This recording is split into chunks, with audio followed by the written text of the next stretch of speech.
So welcome back. This is part 3 in our journey towards understanding 3D rendering, and we'll be using C++. In this video, we're going to start talking about 3D objects.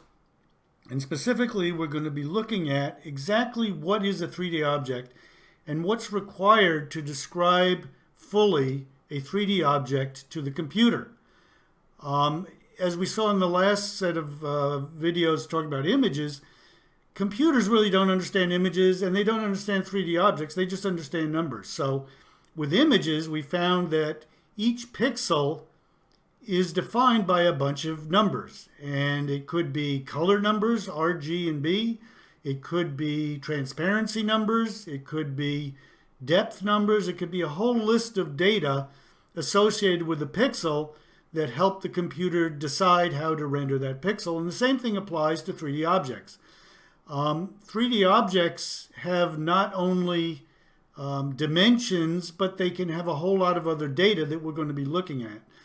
So to do this, what we're going to do is we're going to kind of step out of our software developer shoes, and we're going to look at the more artistic side of actually building our own models. And there's a number of reasons why we're going to do that. One is because it is extremely helpful to be able to determine what our objects are composed of and see how that affects the definition of the object and what we have to do in the renderer to understand what that object is. And also, it's going to help us in understanding the different types of concepts along with objects like texturing and UV editing and all those things that go along with objects. We'll be able to tweak little things and send them into our renderer and see how that affects the renderer. But also we will have, in this case, we're going to use a free and open source wonderful 3D rendering and modeling and compositing and UV editing and texturing software called Blender. And it's going to be a great reference for us if we're going to be building a renderer to see how a professional renderer is built. And some of the things that we're going to want to include in our renderer, it's going to give us a great sense of what's doable and also what are the different types of things that we're going to need to consider. So what we're going to do is we are going to download this software Blender, and we're going to start making very, very simple objects. So I strongly recommend that you go ahead and here we are at blender.org. And as you can see, it's open source 3D creation, free to use for any purpose forever. And it's really wonderful. At this point, we're at the end of December 2019, and they're up to version 2.81a. So just go to blender.org, click on Download Blender 2.81, and hit this blue button to download it for Windows. And you can see recent changes are they now have support for the NVIDIA RTX ray tracing in the Cycles renderer, which is internal to Blender, which is basically a new technology. Well, it's been out for a year or so, but it's relatively new technology focused on ray tracing and speeding up ray tracing. And it uses or implements the NVIDIA RTX cards, GPUs. And here's an example. This is a new RTX 2070 Super that I recently purchased that is designed with by NVIDIA with RTX in mind. So it speeds up rendering, and hopefully in the future we will get into this RTX ray tracing after we've talked about ray tracing, and we'll be looking at this RTX technology and doing some sample ray tracing in that. Also, it has things like this Intel Open Image Denoising, which is a wonderful AI technology that helps to speed up rendering. It kind of uses example images to determine what your image should look like. So you don't have to complete the render. It will kind of, even if it's a noisy render, it will come out with a good resulting render from a very noisy image. And we'll talk about that a little bit later. So I encourage you to go ahead, download Blender. And once you've got that downloaded, you will open it up and you will see something like this. Now, it's not going to be exactly like this because this is, I've got a few specialized settings for mine, but it's going to look pretty much like this. You've got your 3D scene, and if you want to move around this 3D scene, you just click down on the middle mouse button and you can rotate. And we'll just rotate for now, and you'll see this cube in the middle of the scene. And what we want to do is we're going to want to make our own object, and we're going to make the simplest object we can and export it into our render and see what's included in that exported file. So the first thing I want to do is make sure this is selected. And you can see these gizmos here, which allow you to move the object in X, Y, and Z coordinates. So what we're going to do is we're going to select that and hit delete on your keyboard, and you've deleted your object. So now what we're going to do is we're going to actually create an object that we're going to export. So it's very simple. You go up to Add, Mesh, Plane. And boom, we have just created our first 3D object that we can now export. So this is about the simplest object we can do. And the reason we want to do it simple is because when we look at the object, the file that describes the object, we want it to be fairly simple so we can grasp what the data is. We don't want thousands of lines of data. We just want, a handful of lines so we can understand it. So ultimately what we're going to do is we're going to export this as what's called an OBJ file. Wavefront is a company that made the OBJ standard many, many years ago. And it's a really wonderful file that fully defines every aspect of the image. And even if you have a very complex of the object. Even if you have a very complex object, you can export it as an OBJ file, and it has everything required to define that object to the computer. So here we've got the plane, and we're going to ultimately export it as an OBJ. And again, the OBJ is a text file that you can open up in any text editor. We're going to use Notepad++ and actually look at the contents of that text file to see what data is there.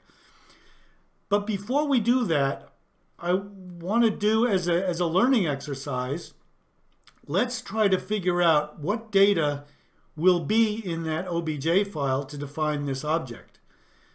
So then if we can guess what the answer will be, and if we look at the object file and it matches our answer, then we feel good. And if not, then we've learned something. So it's a good learning experience to try and figure out what's going to be in that file. So let's take a moment and think, okay, what data needs to be in a file that will define this plane? We've got a simple plane here. Well, if you're going to draw this, you would start from this point, go to this point, this point, this point, and back to that point, and you'd fill it in. So you can start to see, well, these points here are very important. So we're going to need to define the location of these points because they define the shape and the size of this plane. Okay? So the first thing we're going to need is the coordinate locations of each of these points. We're in 3D space, and we're going to need the XYZ coordinates of each point. And so that means 3 numbers for this point, X, Y, and Z numbers, 3 numbers for this, 3 numbers for that, and 3 numbers for that.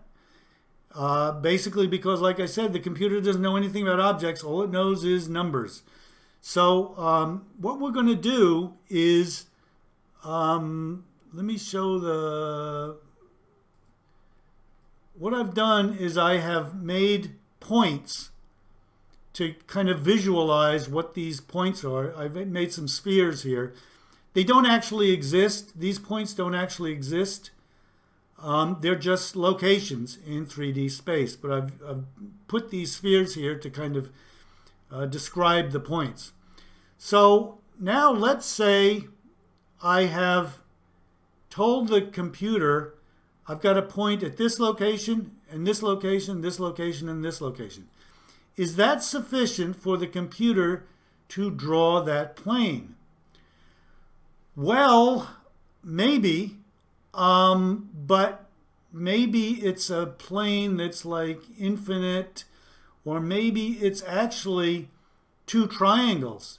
These 4 points could describe a triangle between this vertex, and this vertex, and that vertex, and another one between this vertex, and this vertex. So you have to be more specific. So now to illustrate this a little bit more, let's say instead of giving the computer 4 locations of the vertices, I gave the computer 6 vertices. And I said, okay, computer, draw those 6 vertices, draw the object I want. And the computer's going to say, well, wait a minute, what do you mean? What do I draw? Is it kind of like a pyramid up here and a pyramid down there? Like a tilted diamond type thing? And then you say, whoa, no, wait a minute, what I meant was this, okay? Oh, okay, so the computer now it knows, you have to define exactly what vertices comprise each face. So that's why it's important to have that face data so the computer doesn't get confused about what faces get drawn where. Now, I mentioned vertex. Each of these points is called a vertex, okay? And multiple vertexes are called vertices. So we've got 4 vertexes, 4 vertices, and we need to provide the 4 locations. But since it's not sufficient to just provide the 4 locations, we also have to define where to draw the faces, okay?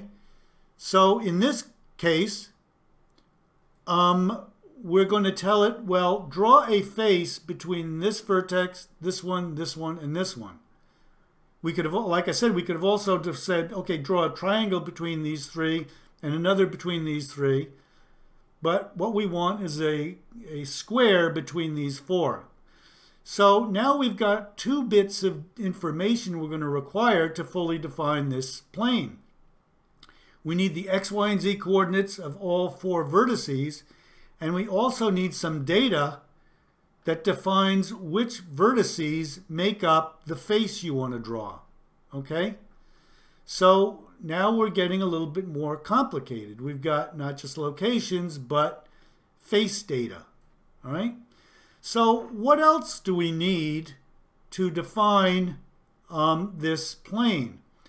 Well, one other thing that's going to be important that we're going to get into when we start talking about rendering this object is we're going to need information on what direction this is facing. So for example, for this plane, I will need to know what direction it's facing. And we can see obviously it's facing directly up. And that's described by what is called a normal. And again, in the world of 3D graphics, the terminology is absolutely horrendous. Normal is probably a good term at some depth of understanding, but for users, this is a perpendicular vector that points in the direction that the plane, in this case, is facing. So it's a perpendicular vector, but it's called a normal. So why are we going to need to know where it's pointing? Well, if we look at, for example, a light shining on that plane. Now here I've got a light that's a spotlight, and I'm moving the light, and as you can see, if I rotate the light and make it at a 90-degree angle, the surface of this plane, the light on the surface is going to be darker and darker. And the more it's directed towards 90 degrees directly down on the plane, the brighter it is. So it's going to be very helpful in doing rendering for lighting, at least for lighting and other things, to know the direction of a light source compared to the direction of the plane, because we're going to want to calculate the difference between this angle and the direction the plane is facing. So what we're going to need is we're going to need to know the normal direction, and that is this direction here. So you can assign to every plane, or actually every vertex, a normal direction which points in the direction of the plane. And in this case, we've got a normal in this direction. Now, in fact, it's common to assign the normal direction to each vertex. So in this case, you can see you've got vectors at each vertex that define the normal direction of the plane they're associated with. So again, we've got a bunch of data required to fully describe this plane. We need vertex location, x, y, and z coordinates for each of these. We need normal directions. We need face information, which vertices comprise a face. And we're going to see there are a bunch of other things that we can add to this information to help us. But those are some of the basic things. So we've got a good idea now that we have a good feeling about what we need to describe the object. So what we're going to do is we're going to export it and look at the object file that generates and see how close we were to figuring out the what's specified in the file. So now to export this, very simple, make sure you click on the plane and go up to File, Export, and down at the last one is a wavefront.obj file. So select that and you will get a file viewer like this. And it's important that you click this selection only, and that will just export the one you select, the plane you selected, not everything else in the scene. And then here you can set whether it's Z forward, Y up. We'll talk about that a little bit later, but there are different coordinate systems. Basically, some people flip the Y and the Z axes. Blender has Z up. Other 3D renderers have Y up. So that's kind of irrelevant right now, but basically name it and export it, and you should be all set to go. Okay, so now that we've exported this plane to an OBJ file, we need to open it up, and I'm going to be using Notepad++, which we talked about before. And here is what I get when I open up this plane OBJ file. And you can see, first of all, there are some lines with hash marks. Those are basically just comments. This first line here defines materials. We haven't talked about materials yet, but you can assign a material, basically a texture or an image. This O defines that there's a new object with this name. We're going to ignore that. So the important stuff is right here. So we've got 4 lines denoted as V, and you can see each V has 3 numbers associated with it, and the middle value is 0. So we can start to say, well, maybe those are vertex X, Y, and Z locations. Remember we said we got to specify the vertex locations, and maybe those are the locations, X, Y, and Z. That makes sense. Why is it minus 0.3048? Well, there's an interesting thing about these OBJ files. They don't contain any data about size. All right, size of your object. Now, if you look here, the dimensions of this plane, this is under item, dimensions of the plane are 2 feet by 2 feet. So what I have done is I have set up Blender to work in feet. So each one of these squares on the floor here is 1 feet. Now Blender, for its own reasons, assumes everything when it sends to an OBJ is in meters. So that's why this is 0.3048, because 1 foot is 0.3048 meters. Okay? There's nothing in this file that says these are meters. So you have to know. Okay? Not a big deal, but you just have to know. If you're going to bring it into your renderer and it matters to you, you're going to have to know what dimensions are assumed in this OBJ file. So now we've got 4 vertices, each with an XYZ location. Good. But we said before we need more information. We're going to need to know how to draw this square, this face, from those vertices. And if you go down here to the bottom, there's an F line, and that is for face.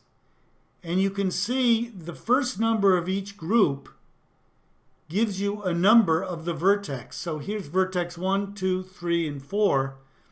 And a face is defined by vertex 1, 2, 4, and 3. Okay? So it assumes a certain direction. We'll talk about that later. But this is the line that defines the face. All right? There's more data here that we'll talk about later. But basically, we've got our vertex locations, our face definition, vertex 1, 2, 4, and 3, and we've got these VTs. VTs we're going to talk about later because they deal with images and mapping images onto this plane. They're called texture coordinates. So we're going to come back to those later when we're going to talk more about textures. So we've got the vertex locations, the face definition, which vertices go with the face. And then down here we've got a VN. And that is the normal for that plane.